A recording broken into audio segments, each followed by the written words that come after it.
Pan star Prabhas upcoming movies list చూస్తుంటే మతిపోతుంది భయ్య. Homely productions లో 3 years అంటే 2026, 2027, 2028 కంటిన్యూస్లీ సినిమా చేస్తున్నారంటే ఇది కదా అరాచకం అంటే.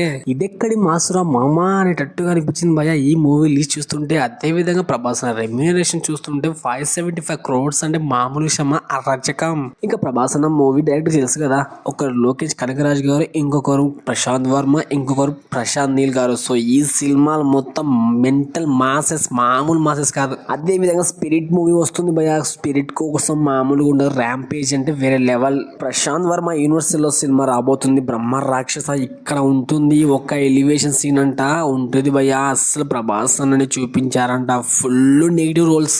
నాలో డార్లింగ్ ప్రభాస్ అన్నని మనం డార్లింగ్ లో చూసాం, మాస్ ఎలివేషన్ చూసాం, కానీ నెగిటివ్ షేడ్స్ ఎక్కడ చూడలేదు. ఫస్ట్ టైం బ్రహ్మ రాక్షస మూవీలో చూపించబోతున్నా అంట ప్రశాంత్ వర్మ. ఇంకా రాసి పెట్టుకోండి అన్న పాజిటివ్ గా ఉంటేనే 2000 కోట్లు కొట్టింది. నెగిటివ్ షేడ్స్ అంటే 4000, 5000 కోట్లు. అసలు అన్లిమిటెడ్ కోట్స్ చెప్పొచ్చు. 3 movies కలిసి 575 crores తీసుకుంటున్నాడు. కానీ బ్రహ్మ రాక్షస మూవీకి దాదాపుగా 600 crores కొట్టేస్తాడు భయ్య. నేను చెప్పేది గ్రాస్ కదా భయ్య. Day 1 కలెక్షన్స్ 600 కోట్లతో స్టార్ట్ అవుతుంది బ్రహ్మ రాక్షస.